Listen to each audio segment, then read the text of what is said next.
Right. Welcome everybody to the Agile Austin Coach monthly meetup. We meet the first Monday of every month. I want to welcome you all. Oh, I just lost my slides. There we go. Tonight, I want to introduce our guest host, Erin Randall, who's joining us again. She's hosted this meetup for many years, and she's coming back to join with me tonight because Lonnie is out. But Erin joins me, and my name is Sid Markle. And we are a group that focuses on a lot of different aspects around Agile coaching. We try to bring in different topics and different formats once a month and, really try to talk about the things that help us grow as coaches. That's really what we're really focused on for our community. And we're part of Agile Austin, which also has a lot of other meetups that are part of the organization. We have Agile at Scale. There's an awesome book club that Ned runs. We have a Scrum Master meetup, leaders, and then a monthly series that's really fantastic. So if you're interested in any of the topics that we have going on, you can find them on Meetup at Agile Austin. The Agile Austin mission is to connect people and foster professional growth, and this meetup, this monthly meetup for coaches, is a part of that, and we're furthering that mission of really helping to connect the community and uncover better ways to deliver value through Agile values, principles, and practices. We couldn't do this without our sponsors, so a big thank you to the sponsors who support the organization. If anybody is interested in sponsorship or has a business that would like to be part of our sponsorship, there are ways to do that. You can contact us at contact@agileaustin.org. We also have membership. So our members benefit from access to our Slack channel.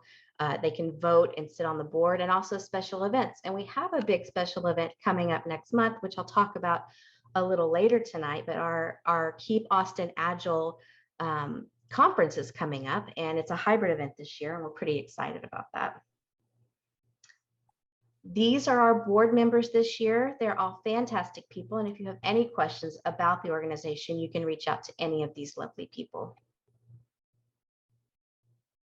So as I mentioned, we have the Keep Austin Agile conference coming up in November. So we're not actually going to have a monthly meetup for the Coach SIG next month in favor of the Keep Austin Agile conference. So join us there. In December, we're going to get together and do more of a workshop type meetup where we're going to share virtual games for groups. And that's going to be a lot of fun. So we'll hope you join us for that. We're going to skip January and get back together in February. And Bob Galen's going to rejoin us, and we're going to go through some coaching scenarios as a carryover from our July session we had with him, which was really fantastic.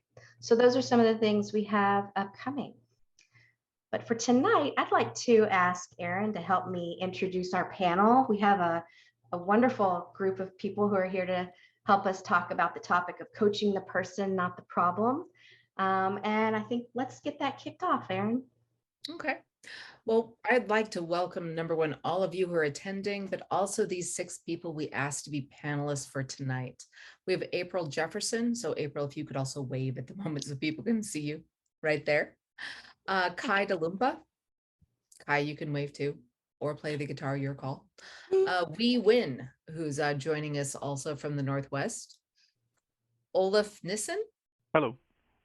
Paige Sellers and Vesna Vukovic.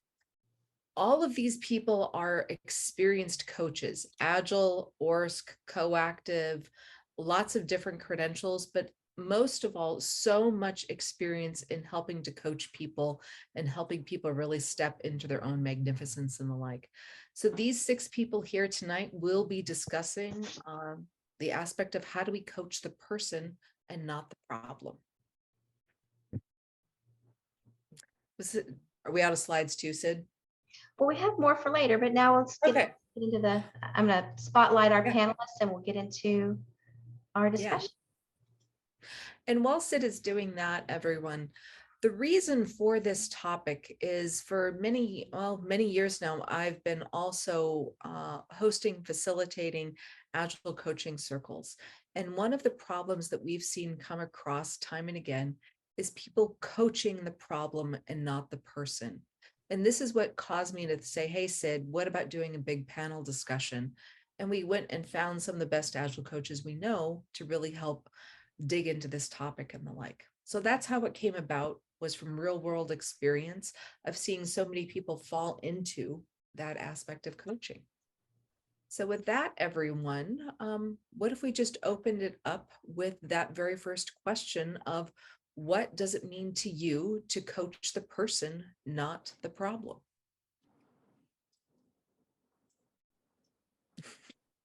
As they You all go, no, you smile at go, one no, you another. go. We're also polite. The Northwest Love Corporate it. Stop. We're all listeners. And introverts. Well, I'll speak for myself.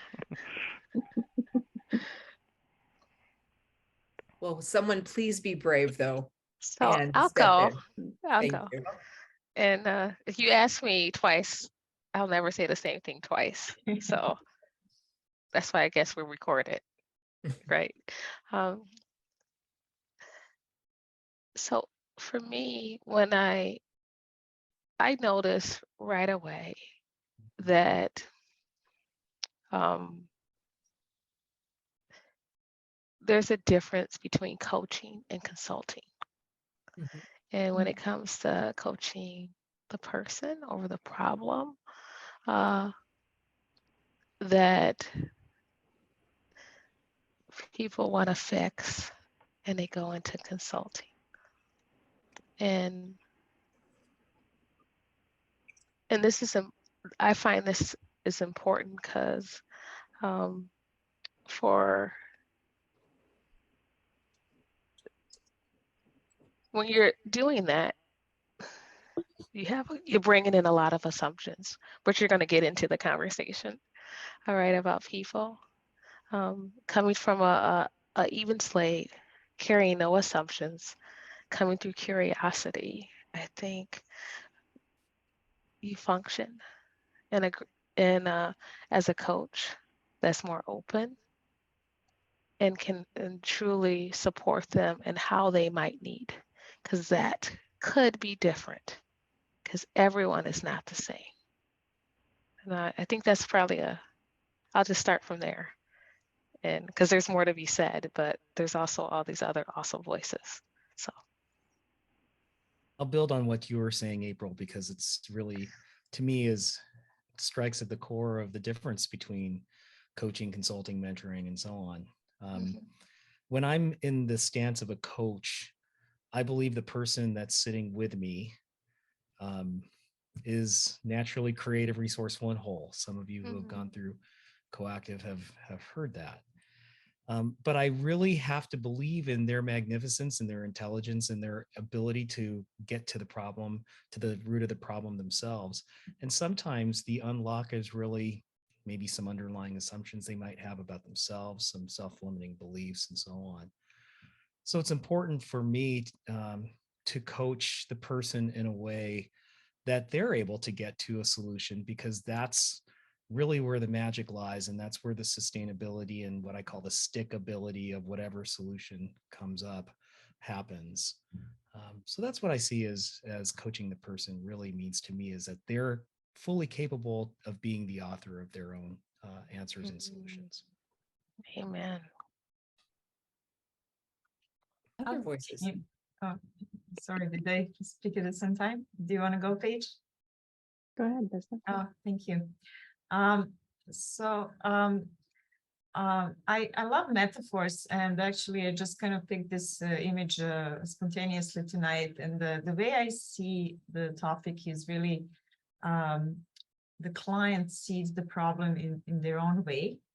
And if I focus on a client, on a person, we may actually change what the problem is. So in a way, it may be, oh, this door is locked and that's a problem, but maybe there's something else going on. And the more we focus on a person, and the more we discover and we talk to a person, there might be a whole new world that is going there. And there is actually something bigger. It's like a whole house, or there is actually opening under the door, or some other things that are happening there. So for me, that curiosity is what sparks me, and what I would love to bring to the table whenever I talk to people.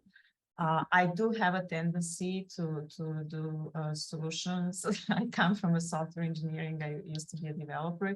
So that was actually really interesting. How do I apply it to myself and self-manage as a coach? So I really love this topic. So thanks. I like that you bring up metaphor, Vesna, because as soon as you said you like to speak in metaphor, one just came to me, and then I stopped and listened to it. So I'm going to speak out this metaphor, and it was totally unformed.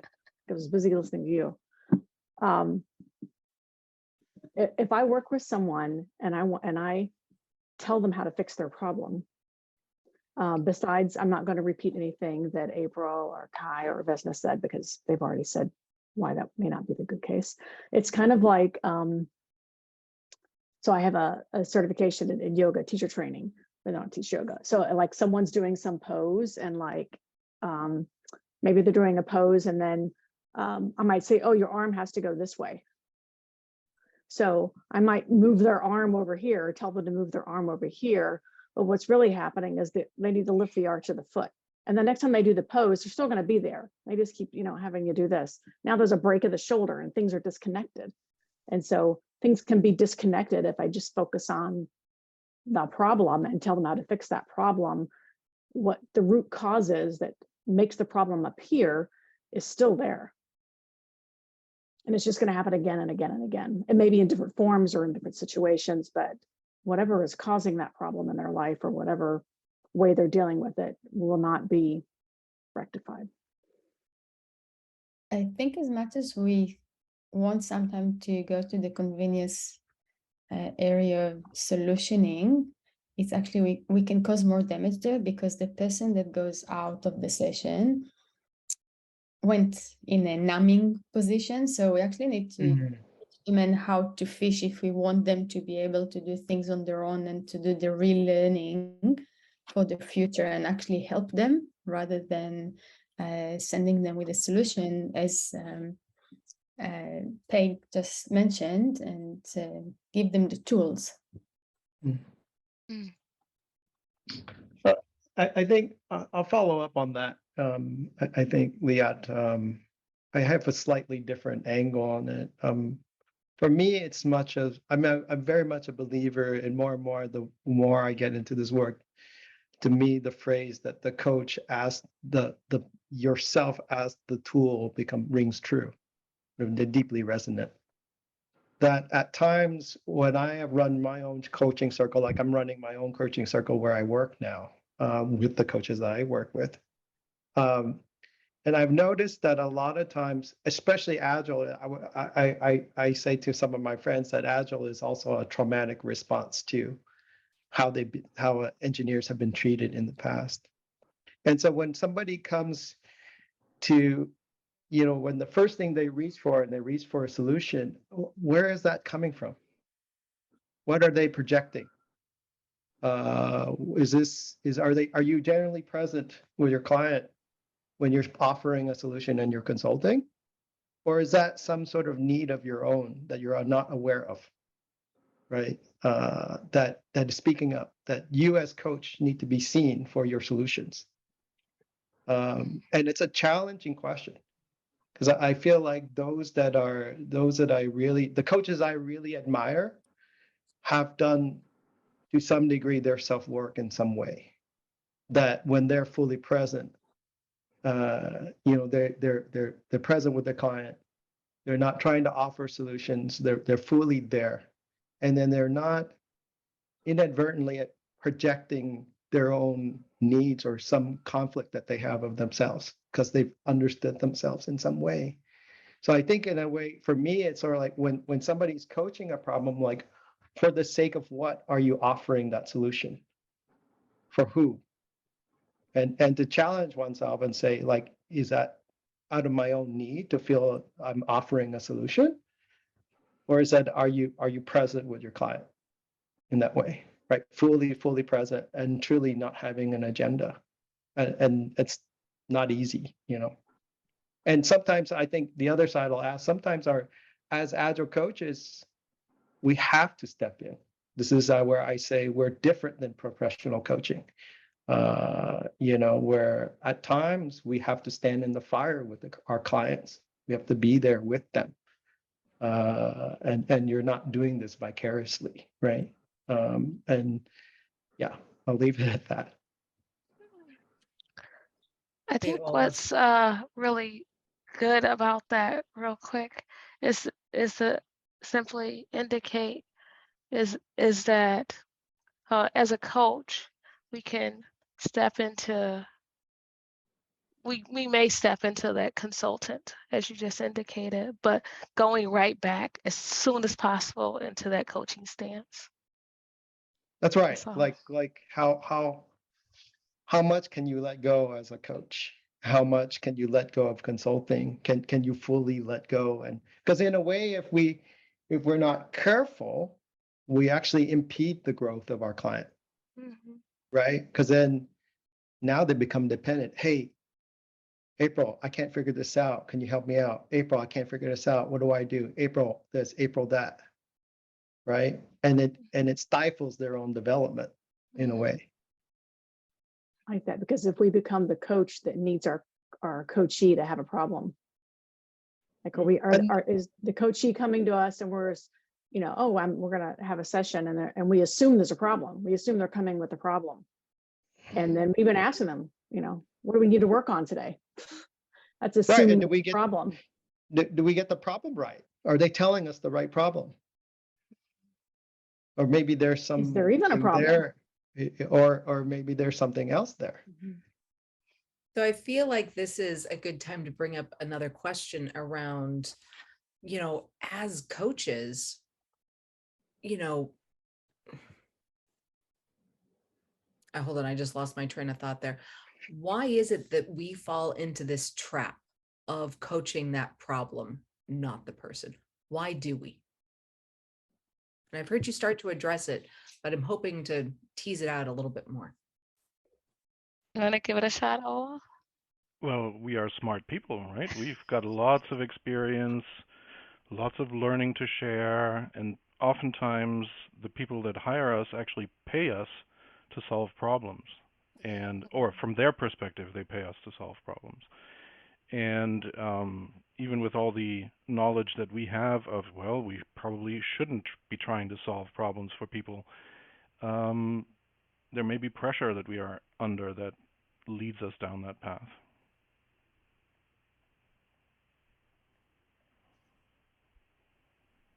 It's also exciting and it's result oriented, and you just want to press that button and it's like, this is how you do it. So I know what to do. I know. Right. On the other hand, the satisfaction to see the client actually leave the session a little bit taller and more capable is even more rewarding. So I think there is back to that self-management as a coach, to find a nice spot where you are really, really focused on the person, and all the spotlight is on the person, and then forgetting that fun with the problem, because there is a little bit of fun in problem solving. You just, kind of, as they say, pushing the buttons. So I find the essential relationship that we can build really is that magnetic force between two human beings. And the whole idea of the resonance and the vibration and us understanding how the person vibrates comes from something that is alive.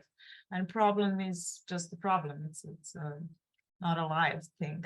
So it does kind of, I think, potentially can lead us to just solve things because it's maybe a demo, like this is how you do it. And maybe you want to show and role model. But on the other hand, I mean, it's a little bit of a restrain yourself. Like you're not here to play the music. You're really here to hear the music and let the person choose the melody. I told you about metaphors, sorry. One of the ways that I found that works well is when they're requesting of you to kind of share stuff, is that here are some of the things I've seen other people do. And what do you want to do? How might you want to in your situation, and let them know that they're different. They can to get them to, owning, their pathway forward. If there's dealing with like a problem they're trying to solve or something they're trying to figure out or a pathway forward, and making sure they own it and it's not mine, it is theirs, and sharing some ways and all sorts of different ways. There's possibilities, right? For them to see the possibilities and get them thinking of how might they do it. Yeah, April, there's so many things that you've highlighted in that are just awesome. I mean, the one thing is being able to offer something to a client. Sometimes, I gotta admit, I love solving problems. And this is such a relevant topic to me because I really had to learn what the distinction was between being completely in service to my client's agenda and me just kind of adding fuel to the fire. So one of the things that you said was really cool is, it can be an offering. And the important part that I want to underline is that you're not attached. I'm not attached to what they do with it. I remember one of my coaches working with me, and just, I was working on through a work issue. And I said, well, what do you think I ought to do about it? And he says, well, it would be a disservice to you if I wasn't going to share some of my corporate experience. But before I do that, what ideas do you have around that? Mm-hmm. And then when he finally said, okay, I've got a perspective, do with it what you will, I'm not attached to it, and was really super explicit about that, then I'm still, as the client, at choice around what I do with it. And like you said, it opens up possibilities. It doesn't constrain things to what he as a coach was thinking was the best thing for me. So that was pretty cool. Yeah, there's an aspect, Kai, what you were saying, when you talk about options, right? And there's something about when a client comes to us and they have a problem and we tell them we're trying to help them solve the problem, we're kind of getting in the way of, this is, again, going back to what I was saying, we're kind of getting in the way, because in a way, when people are wrestling, like I'm trained in a particular style of coaching called Aletheia. It's relatively new. Not a lot of people know about it. But we talk about like being in, what you're present with, or can you be with the absence? Can you be with what's not here? Because somewhere in that absence is also the wholeness of the situation. Somewhere in that absence is where you realize that wholeness, where the resource is there. And in a way, every time I coach a client, whether it's agile coaching or private clients, it's a situation where they usually land into some state of options. We're agilists, we love talking about optionality, right? What is here? And then when they begin to see, hey, I can come up with my own options, right? And then I can be at choice. Like it's a mindfulness thing now, right? Then I'm mindfully choosing one thing or another, rather than feeling like I'm getting railroaded into one particular answer. Yeah. Right. In a way, when we coach the problem, we're in that sense, we're disempowering the client. We're taking optionality. We're taking their options away, right? Mm-hmm. And in a way, it's like it goes back to the dependency thing. But it's sort of like when we talk about teaching people to fish, it's like, can they create their own insight? And I think this is deeply tied to how we see our roles as coaches. Like, what is the definition of success for a coach? And if I'm not, so how can I measure this? How am I? That's a perennial question, right? How good is my coaching if I can't measure it?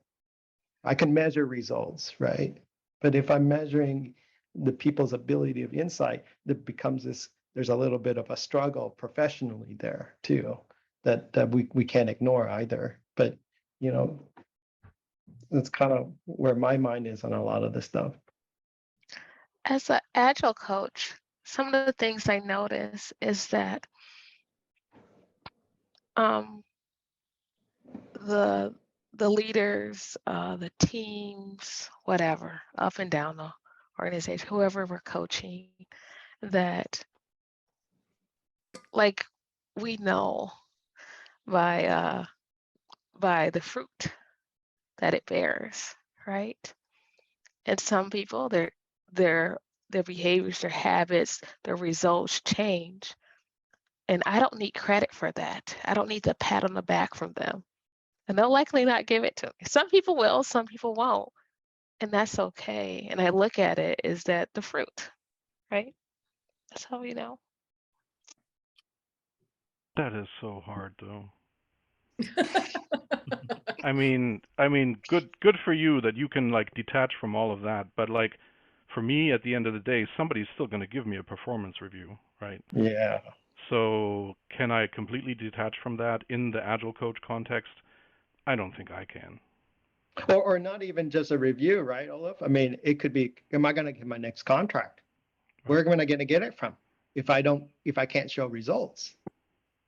Right. And when you start talking about those kinds of things where I have to provide for my family as a coach and, get the next gig, it gets complicated or complex, I should say.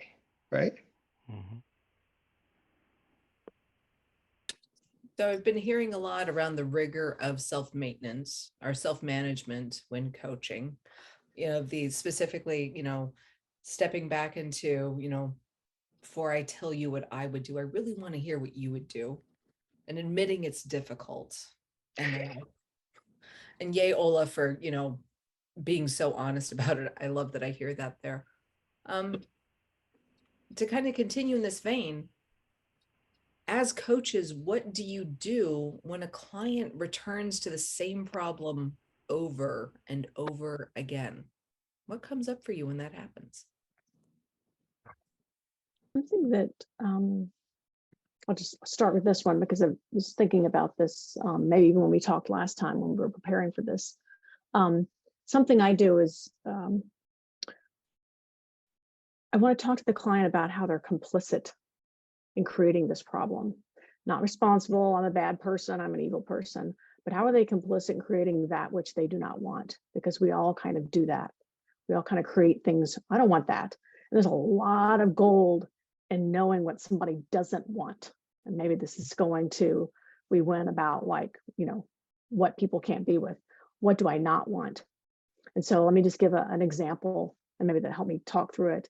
And that's, I'll just use a real one. A client has come to me and said, I am so overwhelmed and busy and my calendar is full all the time. Like I'm just like boom, boom, boom. It's like nonstop. And I don't want to be this way. I want space in my life. And this keeps happening. And so what I want to coach them around, what are you getting out of being busy? What need is it filling? It could be different for anyone. For in this case, it was like, I need to feel important. So when I got down to the coaching, it was a need to feel important. Great. Now, what can you do in your life to fill that need to be important, to feel important? What can you do that makes you feel important? Maybe it's other things, because I can help a client clear their calendar, right? I can help them clear their calendar, but in 2 weeks, guess what? It's going to be full again because I need to feel important. So if we get down to the base need of what I need as a, what I help the client get to, oh, I need to feel important, then we can work on a shift in their life.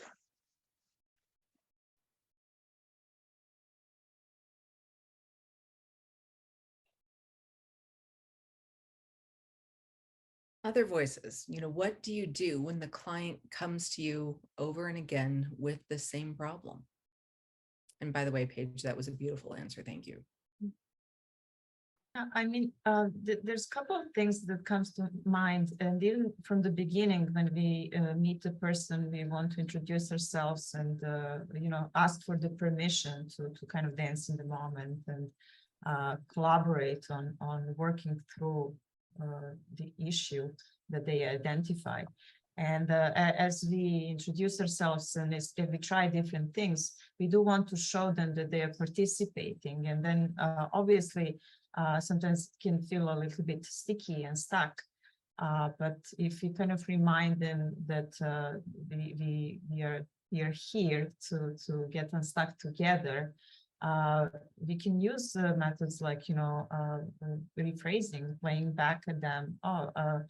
What I heard you say is, and when they actually hear it, like maybe 3 times, the emotions might change, because actually there might be an evolution to hearing kind of the same thing like over and over again in their space as well.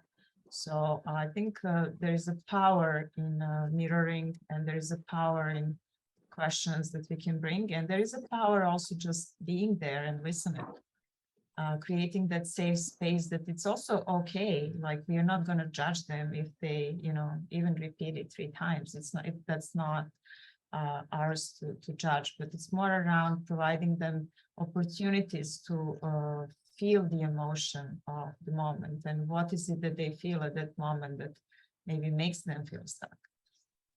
So I think there is a really nice opportunity to be very, very mindful and very patient with some of these sticky situations. There's a lot that we can do as coaches to help our clients develop different perspectives about the areas that they're stuck. Certainly trying on different points of view can help them see the problem differently. There's also situations where a client is just stuck and they're going to stay stuck. In ORSC, we call that a realm. And it's not really going to help to coach. Coaching them out of it is just not an option. What we can do at that point is be with them and be with where they're at, be with their pain and suffering, and gently point. But they're going to need to get out of that stuckness on their own. I can't give them any advice, and I can't, give them the answer to their problem, because, as Paige pointed to earlier, it's just going to keep happening over and over again. And so, perspective taking, certainly perspective building, and then just simply dialing back to that self-management and what we can and can't be with, and being completely present to our presence as a coach and what we're bringing into the space to either help that or hinder it. Those are certainly things that I keep in mind. I like how you said that, Kai, because, sometimes it's like not, like we might think it's the same problem, like they may even word it the same, but really it's not that they're bringing the same thing over and over. It's that we might be, we're not circling the issue, we might be spiraling. And spiraling in a good way, like each time we coach about that problem, it's getting deeper and deeper and deeper. And so it might seem like it's the same topic for 12 sessions in a row. They're actually, getting somewhere, if the trust that they're getting somewhere. It's almost like you're circumambulating is the term, the problem. So many different perspectives, and coming at it in different ways. And it may take that for them to get where they need to be. True. What I would add is that, and I'll just give an example of because we talked a lot about people, and I'll give an example with teams too, because a lot of us, we coach teams, is that we have an opportunity for them to kind of see that, right? They invite you maybe to,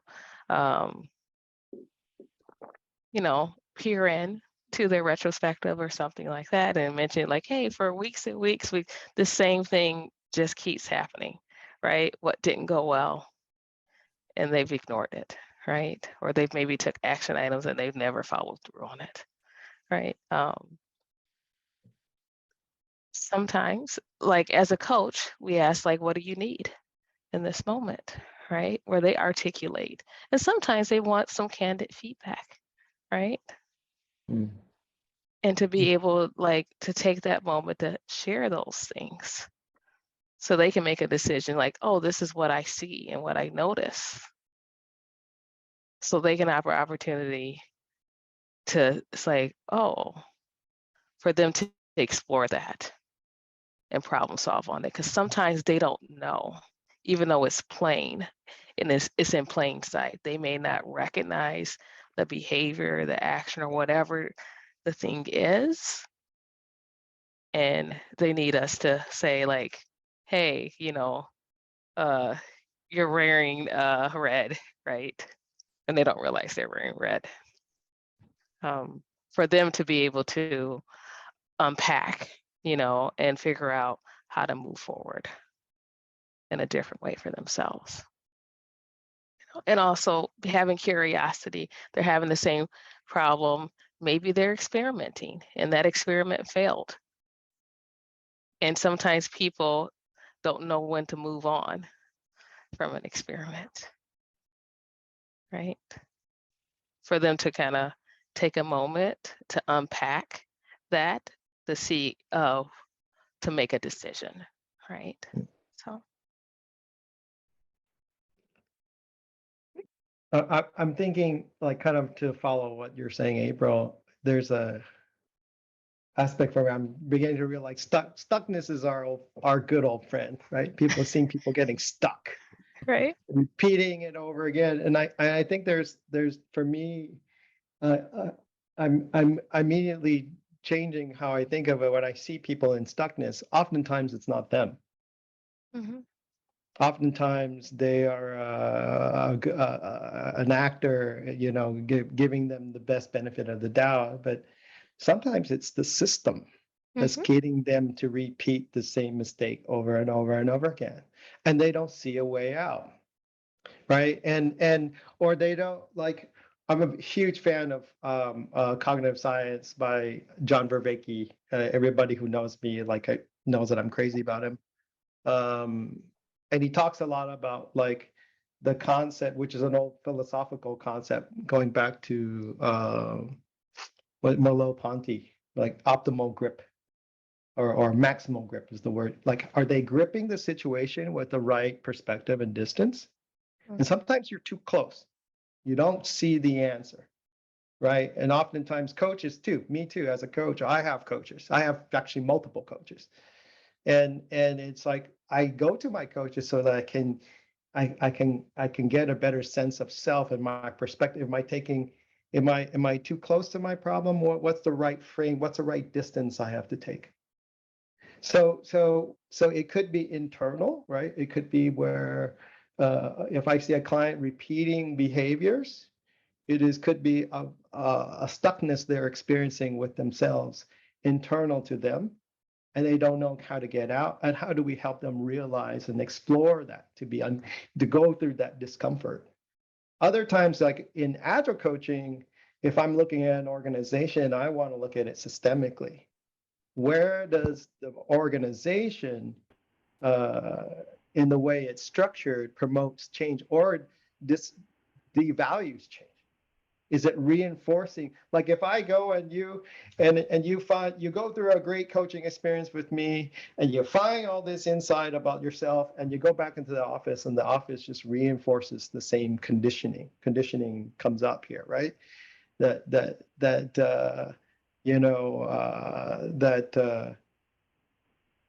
gonna reinforce. I'm a big fan of systemic constellations as well.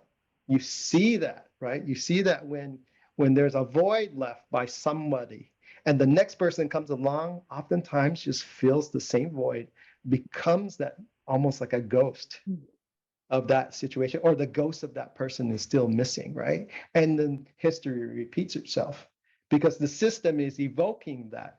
That's how the system works. And so to create that shift is like to kind of get into what Kai was saying, like, hey, there's these realms going on. There's these attitudes. There's this culture that hangs about.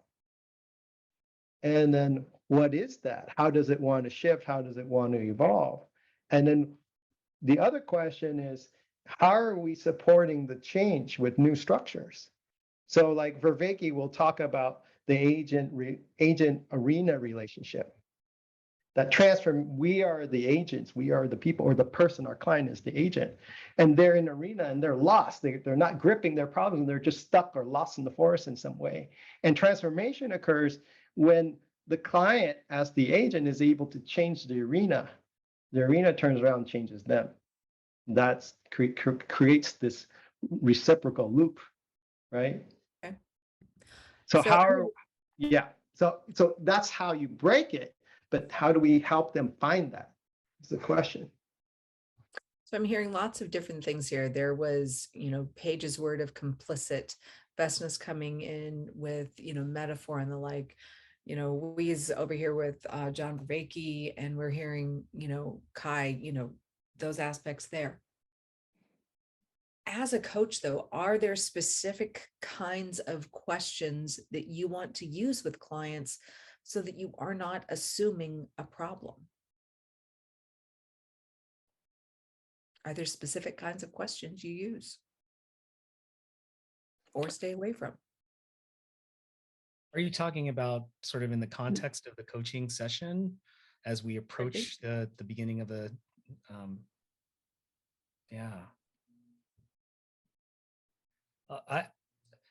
typically I don't ask, what are we working on or what's the problem today? When I open a coaching session, it's always, where are we going? Mm-hmm. Or what would be a great use of our time today? Mm-hmm. And they'll fill the space. And there's that nice forward projection. Where are we going? Yeah. Okay. I think for me, like I'm a big, like the coaching style I'm in, it really exposes us to internal family systems. This is one to look at, created by Richard Schwartz. And somebody's stuck in a loop. You have to ask, sometimes this is not of choice. Half the time, most of the time it's not of choice. And then you have to ask them. So there's a whole line of questioning that goes of it. What are you trying to do? Why is this important? How hard have you been working at this? And what else would you rather be doing? It's almost like a script in a way. That in a way, when somebody is feeling that stuckness and they're clenching, as one of my mentors likes to say, they're clenched, right? And it's like, as soon as they begin to feel seen and heard, the clenching begins to relent. Like, oh, this is why I'm doing. I forgot why I was doing this. How many of us have been there, right? You're so hell bent on trying to create some solution, you've forgotten why you did it in the first place. And so when there's a certain self-remembering that occurs, I'm like, oh, I'm working so hard. I would rather have been spending this time doing this instead. And just to be there and to witness that, not necessarily say, hey, how can I come up with a change agenda to help you get to the change you need? Obviously, that's a coaching move.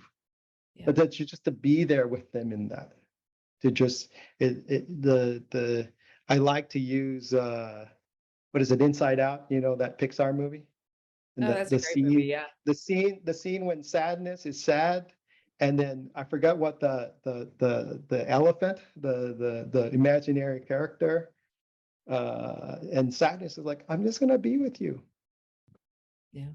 How many of us leave here today and go back and watch Inside Out? Yeah, go Bing Bong. That's it. Heather, you got it. Bing Bong was crying. And sadness goes up, sits next to it. It's like, it's okay, Bing Bong, you can be sad. Something like that. I'm here with you. It's okay to be sad. And and then that emotional energy just kind of begins to unwind itself. And so many times you can just use this approach to just deal with conflict in general, And we'll circle back to that because I want to sneak in a question from Valerie, but Oluf, I think you were about to speak and I want to make room for you. Yeah, I think maybe when we talk about stuckness, maybe it's often just a question of what feels good about being stuck and just staying with that for a while. Yeah, totally. Right. And as we stay in the stuckness, maybe at some point something will loosen up. I will say that I've been with my coach, I've been stuck on the same thing for 3 years almost now. And it's like all I appreciate is that she's just there with me and she just lets it be. And I think that's a very powerful thing. And what comes to mind also is understanding the person and their values.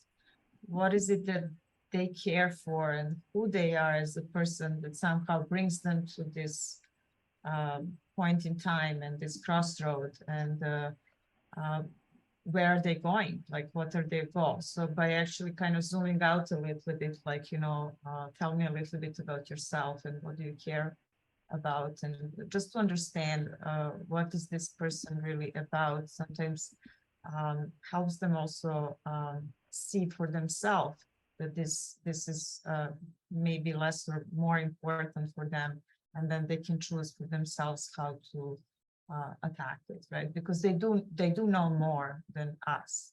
We are just appearing in their life and having a conversation, so they have far more resources to tackle it. So it's really around reminding them what's important and finding that motivation and opportunity again to pick how close or how distant they want to be with that obstacle.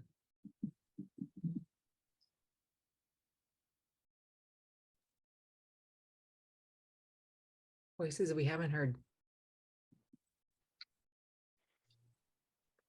For the question around,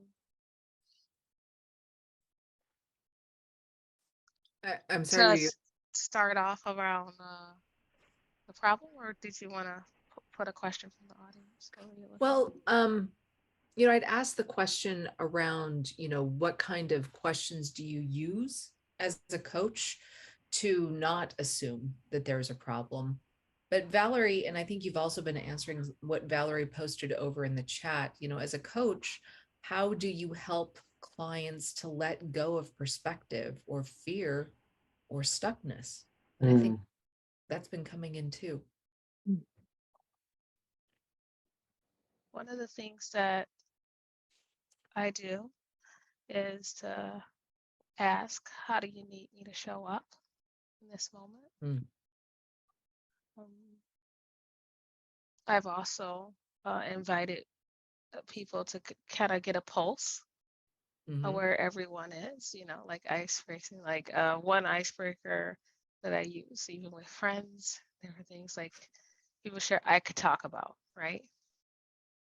And they say I could talk about, and they just kind of round robin share all the things that they could talk about, and maybe that help them figure out if there's something to unpack, right, today.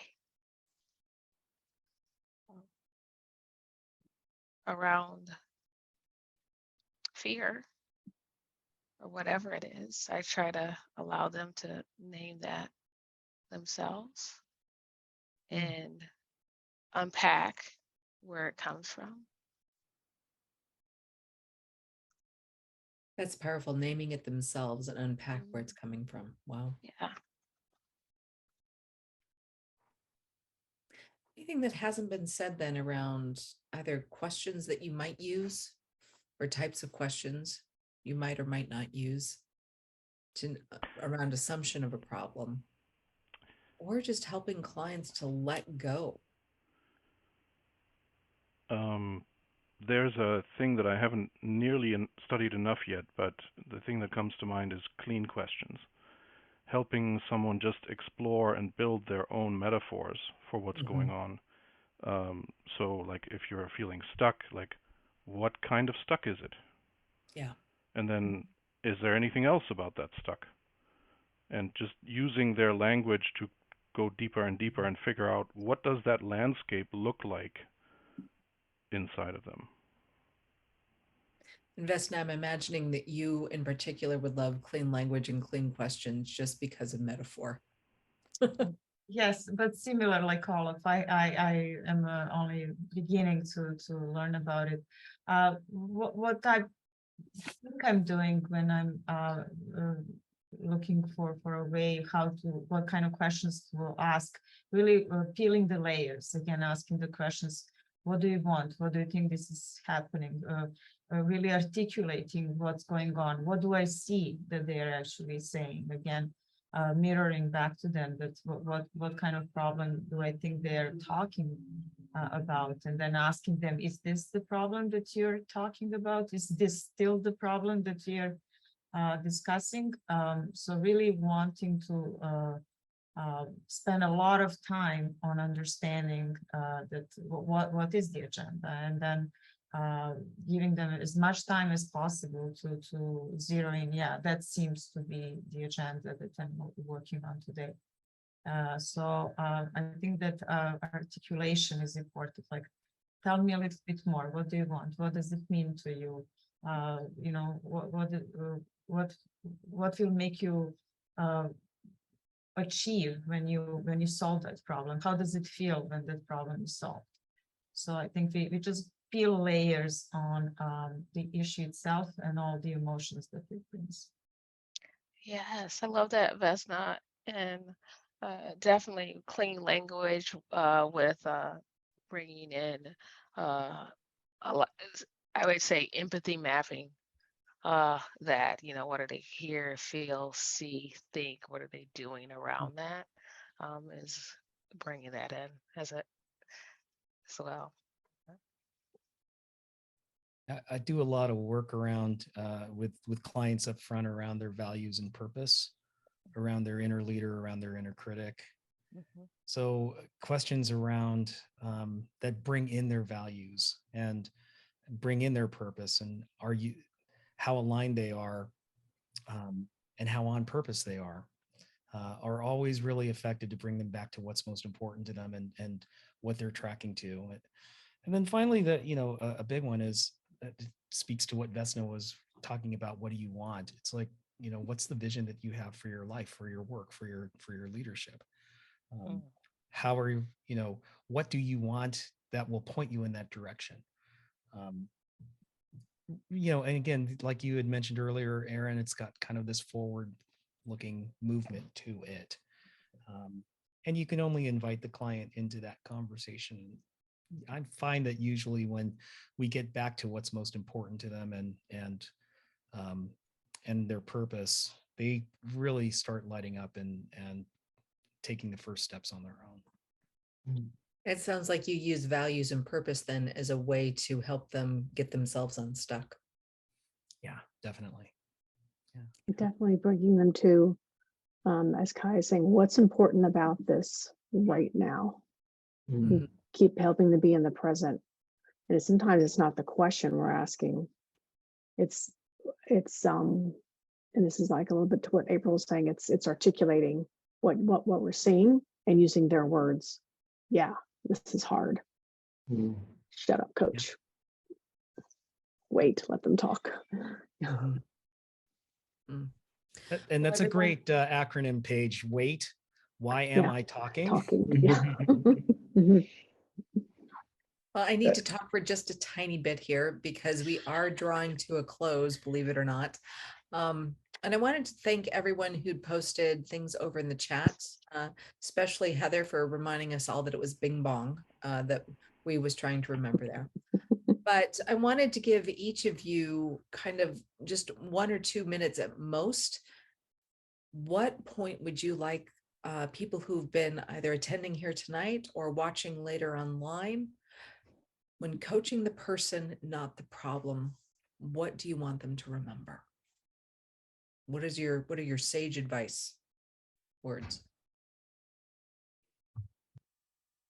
I'll start. I remember at one point my daughter was feeling really unhappy at the grade 6, and the teacher somehow just didn't work for her. And I just mentioned, the teacher will stay in grade 6 and you will move on.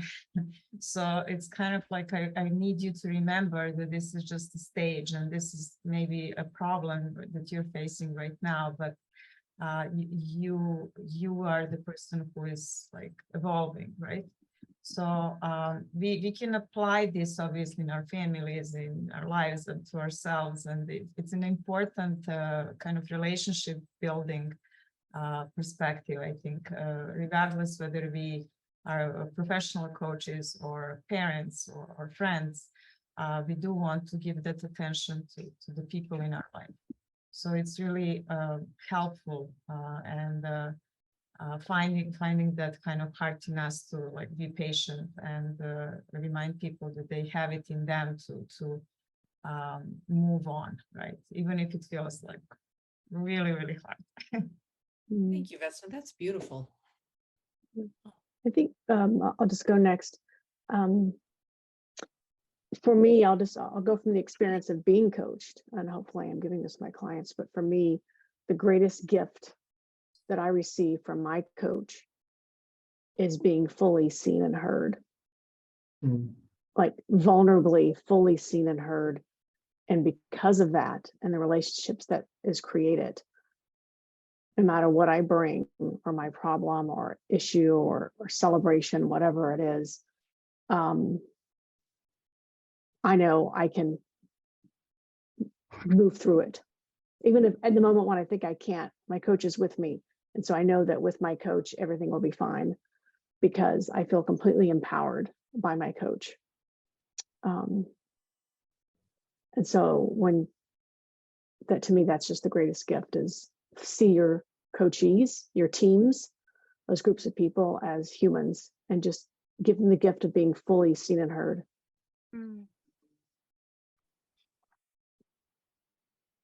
Yes, and that page, because that was beautiful. There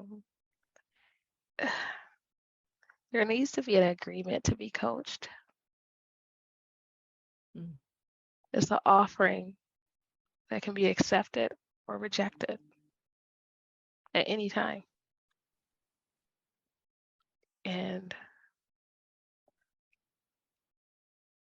that's the power of the freedom within it. And that it kind of alludes to a lot of things Paige was saying, that generative coaching, something that's with that shared voice and power,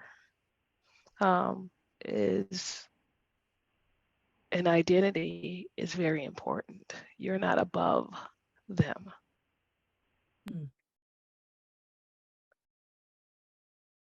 Right? That this is something that they own, right? That's how it is sustainable. And therefore,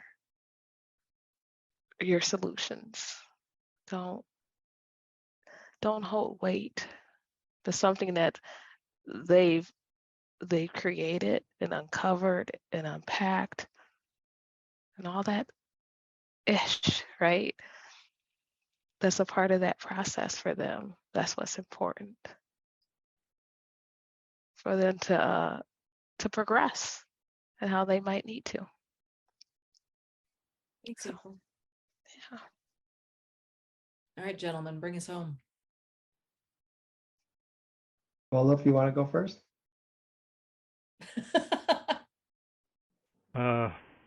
Well, I'm going to piggyback onto the gift idea.